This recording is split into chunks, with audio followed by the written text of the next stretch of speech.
హల్లెలూయా హల్లెలూయా. ఘనమైన యేసుక్రీస్తు నామమున మీ అందరికీ వందనములు చెల్లిస్తున్నాను. దైవాత్మ దేవుడు చక్కటి అవకాశాన్ని మనందరికీ దయచేశాడు. ఇచ్చిన సమయము ఆల్రెడీ సమయం చాలా అవుతుంది. గత వారం మాకు వచ్చిన ఇన్ఫర్మేషన్ ఏంటంటే దాదాపుగా 2:30 లేదంటే 3 గంటల వరకు అయిపోవాలన్నారు. కానీ 3 గంటలకే వాకింగ్ చేసినాం. కాబట్టి ఇప్పుడు నేను ఎంతసేపు చెప్తానని మీరు బాధపడకండి. కొద్దిగానే చెప్తాను, చాలా స్పష్టంగా చెప్తాను, స్పష్టంగా మీరుగా ముగిస్తాను. ఎందుకంటే మళ్ళీ తిరిగి మనం ఎక్కడికి వెళ్ళాలి? సువార్త మీటింగ్ ఉంది, ఇంకేముంది, 2 ఉన్నాయి. ఇక్కడ రాజేంద్ర నగర్ బేతేల్ చర్చిలో, కాబట్టి ఎబ్రోన్ చర్చిలో. కాబట్టి ఈరోజు 2 ఉన్నాయి కాబట్టి అక్కడికి వెళ్ళాలి. మళ్ళీ ఇక్కడ సిద్ధపడాలి, ఇక్కడ నుంచి తిరిగి మళ్ళీ అక్కడికి మళ్ళీ వెళ్ళాలి. కాబట్టి పిల్లలు ఎక్కువ వాక్యం నేను తీసుకొని కొద్దిగానే తీసుకుంటాను. దైవ నిర్ణయం అయితే 10 నిమిషాల్లో ముగిస్తాను. ఒకసారి మీరు జ్ఞాపకం చేసుకున్నట్లే త్వరగా మీరు శ్రద్ధగా విన్నట్టయితే చాలా స్పష్టంగా ఉంటుంది. కాబట్టి మొదటి సమూయేలు గ్రంథము 20వ అధ్యాయము, మొదటి సమూయేలు గ్రంథము 20వ అధ్యాయము మొదటి నుండి కొన్ని మాటలు చూడండి. పిమ్మట దావీదు రామాలోని నాయోతు నుండి పారిపోయి యోనాతానుకు వచ్చి, నేను ఏమి చేసి తిని, నేను చేసిన దోషమేమి, నా ప్రాణం తీయ వెతుకున్నట్లు నీ తండ్రి దృష్టికి నేను చేసిన పాపమేమని అడగగా, యోనాతాను ఆ మాటను నీవెన్నటికీ అనుకొనవద్దు, నీవు చావవు, నాకు తెలియజేయకుండా నా తండ్రి చిన్న కార్యమే గాని పెద్ద కార్యమే గాని చేయడు. నా తండ్రి నిన్నెందుకును నాకు మరుగుపరచునని అనగా, దావీదు నేను నీ దృష్టికి అనుకూలం గనుక సంగతి నీ తండ్రి రుడిగా తెలుసుకొని యోనాతానుకును చింత కలగకుండుటకై ఇది అతనికి తెలుపననుకొనుచున్నాడు.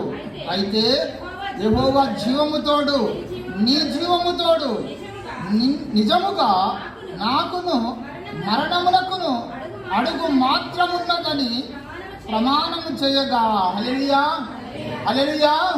చదవబడిన లేఖనంలో చూసినట్టయితే దావీదు మహారాజు తరమబడుతూ ఉన్నారు. ఎవరి వలన?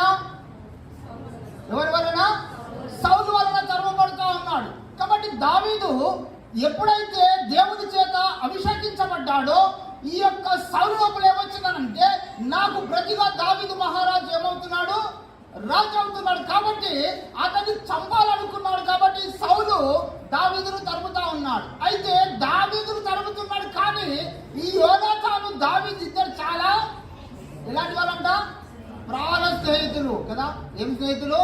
ప్రాణ స్నేహితులు. కానీ యోనాతాను ఎవరు కొడుకు? సౌలు కొడుకు. కాబట్టి సౌలు కొడుకు. కాబట్టి ఏమన్నా అనుకుంటే, నేను ఏది చెప్పినా ఎవరు తెలుస్తుంది? యోనాతానుతో ఏ మాట పలికిన కూడా దావీదుకు ఖచ్చితంగా తెలుసు. అందుకని అంటున్నామనంటే, నా తండ్రి ఏ చిన్న పని అయినను పెద్ద పని అయినా నాకు తెలియకుండా చేయడు అసలు.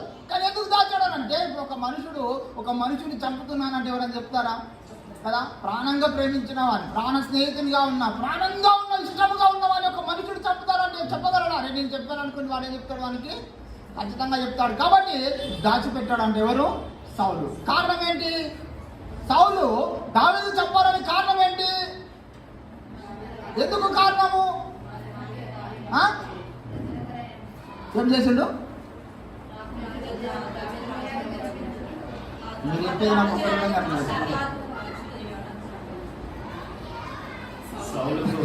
మనం చెప్పేది ఎట్లుందంటే, చేపల మార్కెట్ వెళ్ళినట్టు టమాటాలు వంకాయలు బీరకాయలు అన్నట్టుంది కదా. ఎవరు చెప్పాడో మనకి వినబడకుండా ఏమవుతుంది అంటే, ఎవడేం చెప్పినా అర్థం కాకుండా ఉంటుంది.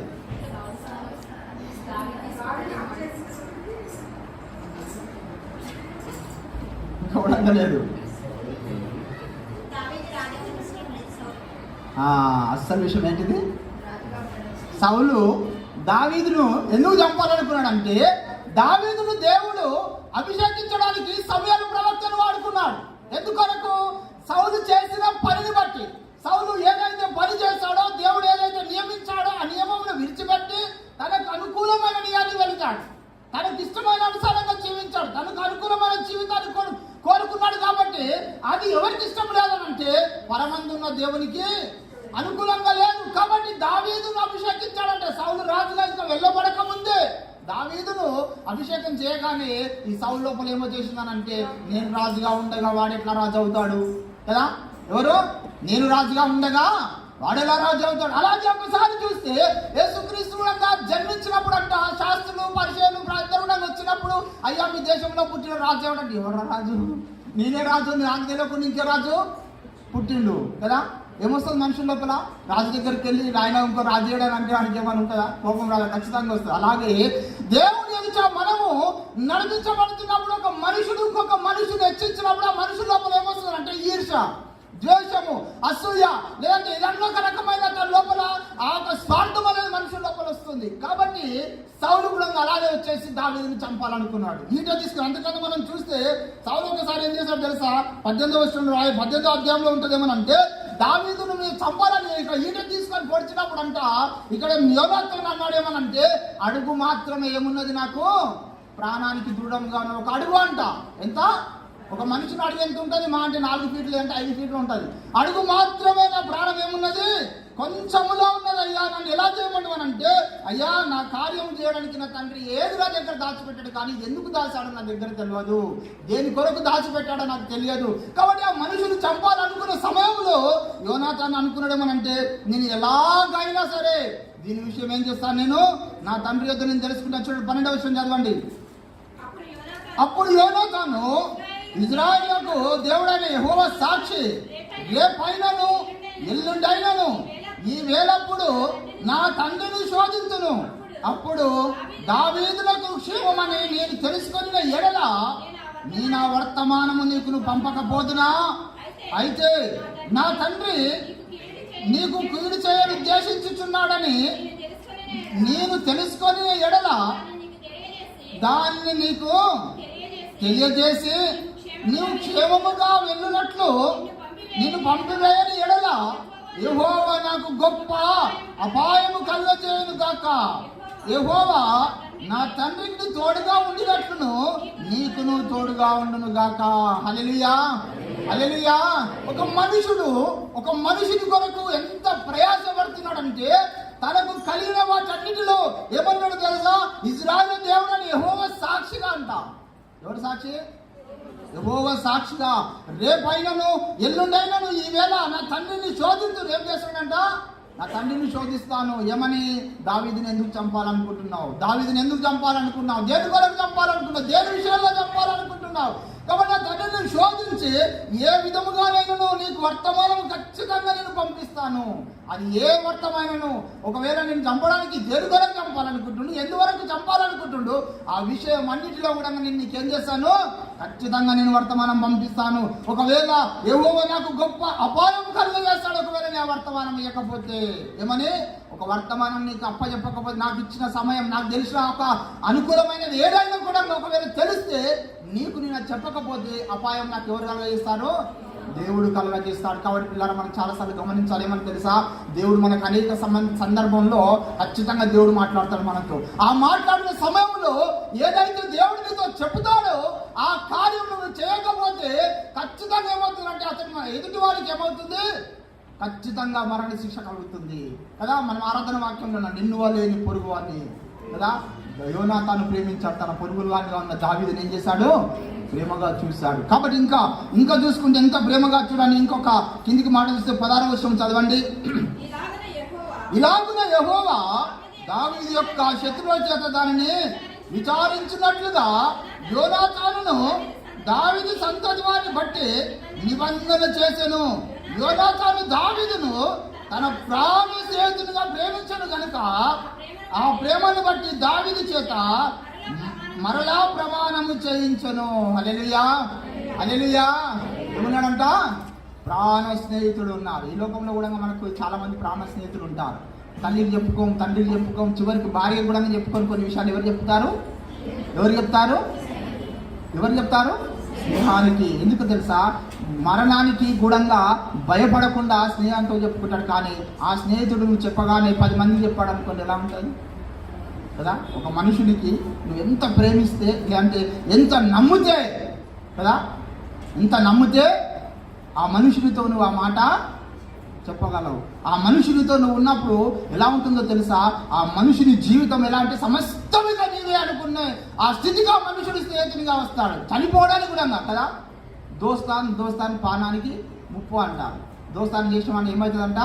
ప్రాణానికి ముప్పు వస్తుందంట. అలాంటి పరిస్థితి వచ్చిన కూడా ఆ స్నేహాన్ని విడిచిపెట్టాడు మనుషుడు. కానీ ఒక మనుషుడు చంపిన ఆ స్నేహితుడు తెలియకపోయిన కూడా ఎలాగో తెలుసుకుంటాను. నేను మళ్ళా ప్రమాణం చేస్తున్నాను ఏమని?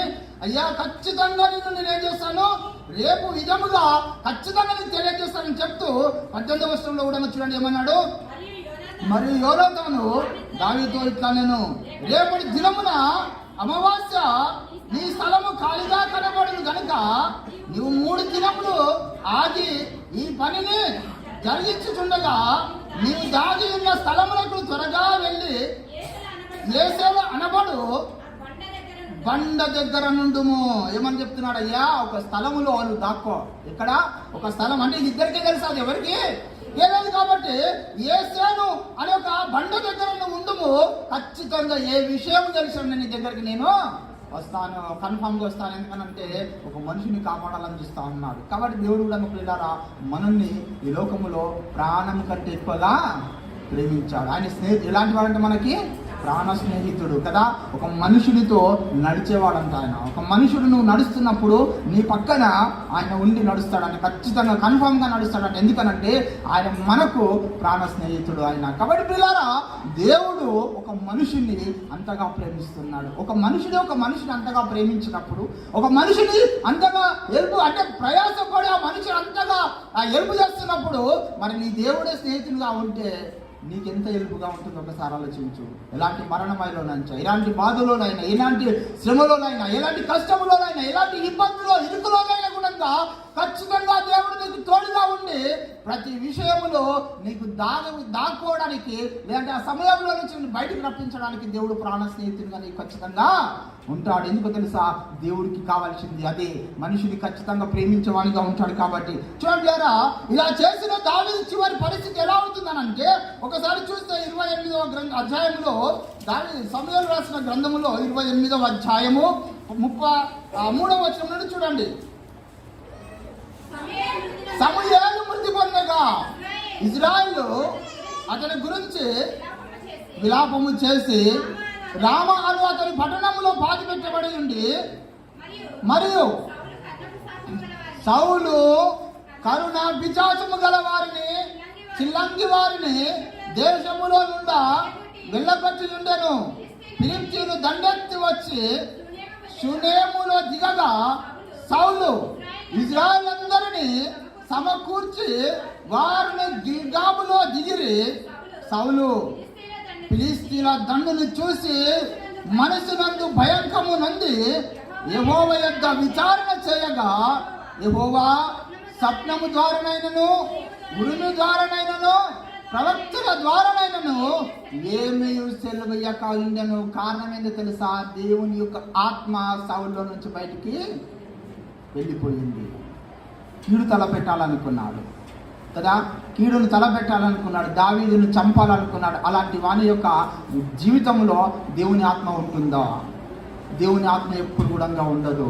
సౌలు అప్పటికి చేయాలనుకున్నాడు, కానీ సమూయేలు ప్రవక్త ఏమైపోయాడు? చనిపోయాడు. ఎందుకనంటే సౌలును అభిషేకించింది సమూయేలు ప్రవక్తని, దావీదును అభిషేకించింది సమూయేలు ప్రవక్తని. కాబట్టి ఇద్దరిని అభిషేకించింది ఎవరు? ఒక్కడే. ఆ అభిషేకం ఒక్కటే, దేవుని ఆత్మ ఒక్కటే, దేవుడు ఒక్కడిగా ఉండి అభిషేకించాడు. కాబట్టి తన తరం అయిపోయింది, ఇంకొకరి తరం వస్తుంది కదా. తన తరం అయిపోయింది, ఇంకొకరి తరము వస్తుంది. మనిషి లోపల ఏమొస్తుందని అంటే, ఏంటి నాకంటే చిన్నవాడు నాకు వాక్యం చెప్తాడా అని వచ్చేస్తుంది. మనిషి లోపల ఏమొస్తుంది? నాకంటే చిన్నవాడు నాకు వాక్యం చెప్తాడా, నాకంటే చిన్నవాడు నాకు క్రమం చెప్తాడా, నాకంటే చిన్నవాడు నాకు మార్గం చెప్తాడా, నాకంటే చిన్నవాడు నాకు మార్గాన్ని బోధిస్తాడా కదా. కొందరు చెప్తారు, నేను 30 సంవత్సరాలు అయితే రక్షణ పొంది అంటారు, లేదంటే 40 సంవత్సరాలు అయితే రక్షణ పొంది అంటారు.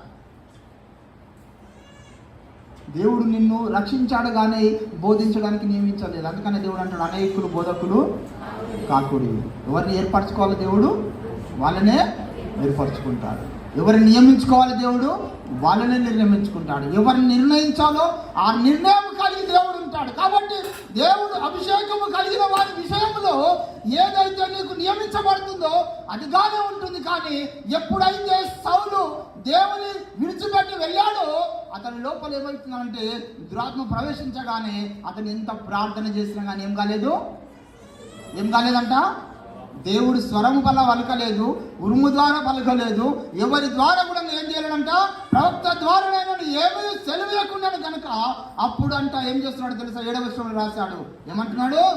అప్పుడు సౌలు, నా కొరకును మీరును కర్ణ పిశాచము గల యొక్క స్త్రీని కనుగొనుడి, నేను పోయి దాని చేత విచారణ చేతునని తన సేవకులకు ఆజ్ఞ ఇయ్యగా వారి చిత్తము ఎర్దోనులో కర్ణ పిశాచము గల యొక్క స్త్రీ ఉన్నది అతనితో చెప్పిరి.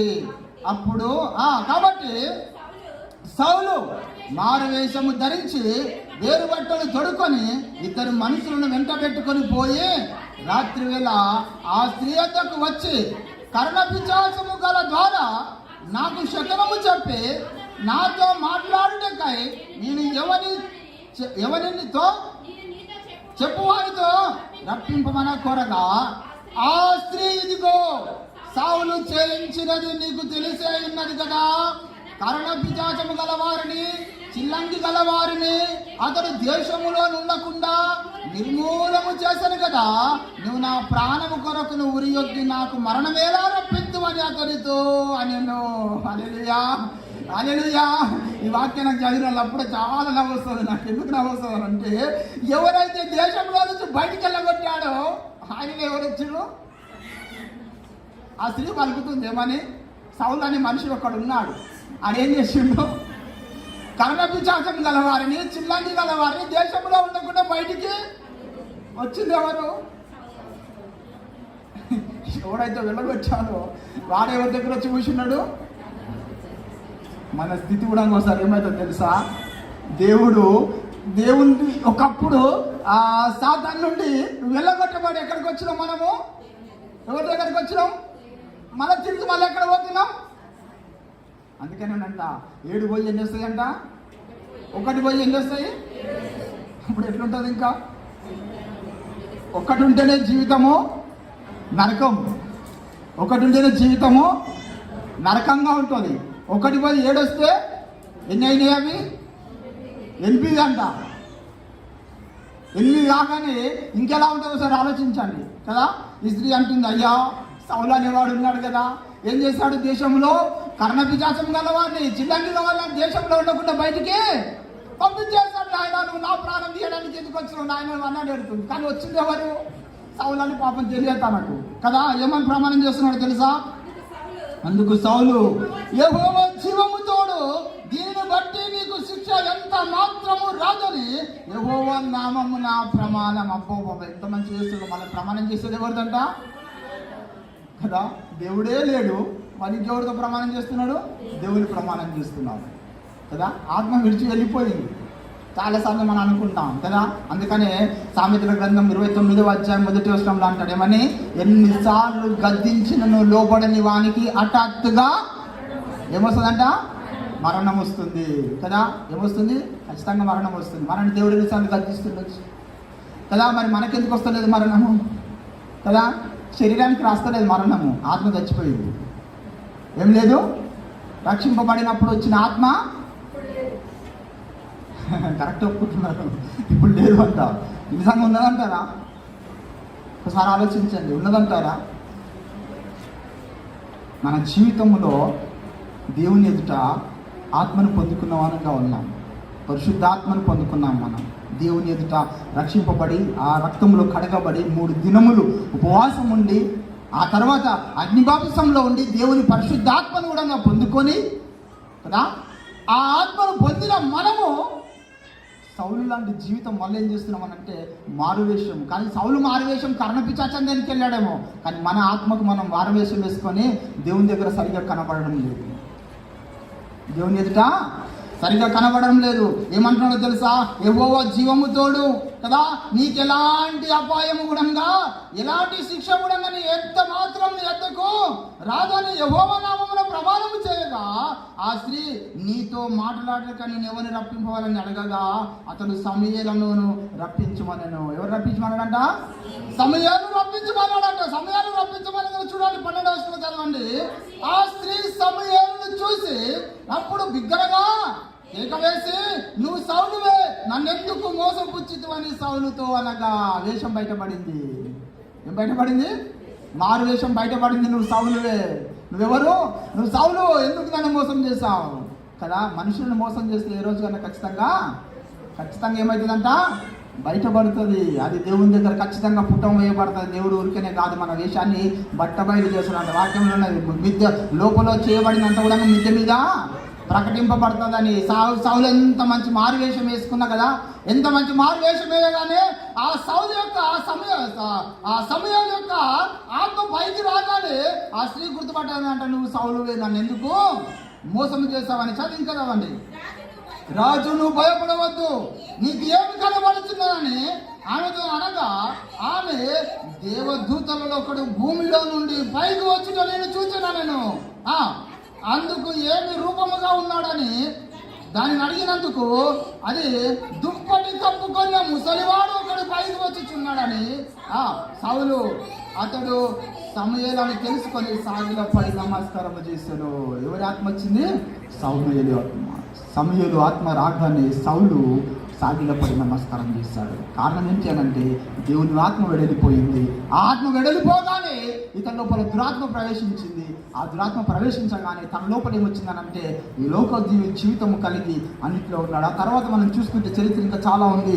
ఆ స్త్రీతో కలిసి తనతో పాటు ఇంటికి వెళ్ళి వాళ్ళతో కలిసి ఆ స్త్రీ ఏకమై వాళ్ళు భోజనం చేసి వాళ్ళు ఇంకా రాత్రంతా కూడా అక్కడ గడిపి ఆ అధ్యాయం మొత్తం చదువుకుంటే మొత్తం అందులో రాయబడి ఉంటుంది. మనంటే సౌలు వెళ్ళిపోయి తనతోనే నివాసం చేసి తనతోనే ఉండి తిరిగి వచ్చిన వాడిగా కనపడతా ఉన్నాడు. అటులారా ఒక్కసారి గుర్తుపెట్టుకోండి, దేవుని ఆత్మ నీలో నుంచి పోయిందా, తిరిగి నీలోనికి వచ్చేది ఏంటి తెలుసా? దురాత్మే. ఏమొస్తుంది? దురాత్మేగా. దేవుని ఆత్మ రాదు. ఒక్కసారి సౌలు లోపల వెళ్ళిపోయింది, ఏమొచ్చింది? దురాత్మ వచ్చింది. మళ్ళీ తిరిగి ఆత్మ వచ్చిందా? రాలేదు. చనిపోయేంత వరకు కూడా ఏం రాలేదు? దేవుని ఆత్మ రాలేదు. కాబట్టి మన లోపల కూడా ఒక్కసారి దేవుని ఆత్మను పోగొట్టుకున్నావా? అందుకని దేవుడు అంటాడు ఏమని? దీపస్తంభాన్ని తీసేస్తానంటాడు కదా. ఏం స్తంభాన్ని? దీపస్తంభాన్ని ఊరికే తీసేయడు ఆయన. మనం అనుకుంటే ఏమనంటే, మొదటిగా ఉన్నది సౌలు లోపల, రెండోదిగా కనబడలేదు కాబట్టి దీపస్తంభం వెళ్ళిపోతుంది అన్నాడు. చివరిలో యుద్ధం చేశాడు. యుద్ధంలో సౌలు చనిపోక ఈట పొడవబడినప్పుడు ఈ యొక్క దావీదు తన పక్కకున్నప్పుడు, నాయనా దావీదా, నువ్వు నా కొడుకు నువ్వే కదా అంటే, అవును నాయన నేనంట. అయ్యా, నీ మరణ బాధను భరించలేకపోతున్నాను, నీ కత్తి తీసుకుని నన్ను పొడిచి చంపానంటే, అయ్యా నువ్వు అభిషేకించబడిన వాడని నిన్ను నేను చంపాను. తన కత్తి తీసుకొని తనే. మనం కూడా అంతే. దేవుని ఆత్మ వెళ్ళిపోయిన తర్వాత నువ్వెంత ప్రార్థన చేసినా, ఎంత విజ్ఞాపన చేసినా, ఎన్ని రాత్రులు ఉపవాసం ఉన్నా, నువ్వే రోజు కూడా దేవునితో సహవాసం కలిగి నువ్వు జీవించలేవు. చివరికి నీ లోపల ఉండేది ఏంటిది? దురాత్మే ఉంటుంది. కాబట్టి అనేకమైన కార్యములు చేస్తుంది లోకంలో. దురాత్మ తెలియక, దేవుని ఆత్మ తెలియక చాలా మంది లోకంలో అల్లాడుతూ ఉన్నారు. దేవుని ఆత్మ ఏదో, దురాత్మ ఎందుకనట గుడితనంగా వేస్తుందంట. మనుషులకు మనోవేత్తలకు ఏం కలగజేస్తుంది? గుడితనంగా వేస్తుంది. కాబట్టి దేవుని ఆత్మ ఏదో, దురాత్మ ఏదో తెలుసుకోలేక మనుషులు ఏమవుతున్నారంటే తికమక పడతా ఉన్నారు. ఇదేది దేవుని ఆత్మ, ఏది దురాత్మ కదా. ఎవరి దురాత్మ తెలియక మనుషులు ఏమవుతున్నారంటే, విశ్వాసులుగా ఉన్న మనము దేవుని ఎదుట ఎప్పుడు కూడా పరిశుద్ధంగా కనబడడం లేదు. ఎందుకంటే దేవుడు అందుకని అంటాడు ఏమన్నా, ప్రతి విషయంలో మనుషులు ఎలా ఉండాలంటే తనకు తానుగా కలిగిన వానిగా ఉండాలి. దేవుని ఆత్మను పొందుకున్నామా, అది ఒక్కసారి పొందామా, ఆ జీవితంలో పోకుండా చూసుకోవాలి. ఎందుకు? నీ శరీరం, నీ జీవితం, నీ సమస్త విషయం ఎలా చూసుకుంటావో దేవుని దగ్గర కూడా అలానే నువ్వు చూసుకున్నట్టయితే ఖచ్చితంగా నువ్వు ఏదో ఒక రోజుగా దేవుని యొక్క ఉన్నత స్థానంలో నిలబడతావు. కానీ లేదంటే సౌలులాగా నిన్ను నువ్వే మరణానికి అప్పచెప్పుకునే పరిస్థితి ఏర్పడుతుంది. మొక్కలిస్తాం, ధ్యానం చేసుకుందాం. దయగల నాయన, ప్రేమగల తండ్రి, ఈ పరిశుద్ధమైన పాదములకు స్తోత్రములు వందనాలు చెల్లిస్తున్నంత వరకు మీరు మాతో మాట్లాడిన ప్రతి మాటను బట్టి నీకు వందనాలు. ప్రభా ఏ దేశంలోనైతే ప్రభా అయ్యా కర్ణపిశాచము చిల్లంగి గల వారిని ప్రభా లేకుండా పంపివేశాడో తండ్రి, అదే సౌలు తిరిగి వాళ్ళ దగ్గరికి వెళ్ళాడు నాయన. అవును తండ్రి ప్రభా, మారు వేషం వేసుకుని వెళ్ళాడు కానీ ప్రభా మారు వేషం బయటపడింది నాయన. మేమెంత పైకి ఎంత వేషం వేసినా ప్రభువా ఏదో ఒక రోజు ప్రభా మేము బయటపడతామని నీ వాక్యం లేఖనం సెలుస్తుంది నాయన. అటు మా జీవితంలో ఒకసారి జ్ఞాపకం చేసుకొని మమ్మల్ని ఒకసారి నీ కృపలోకి పట్టుకొని బలపరుస్తామని, దీవించి ఆశ్రయిస్తామని యేసుక్రీస్తు నామమున ప్రార్థించి వేడుకుంటున్నాను తండ్రి. ఆమేన్.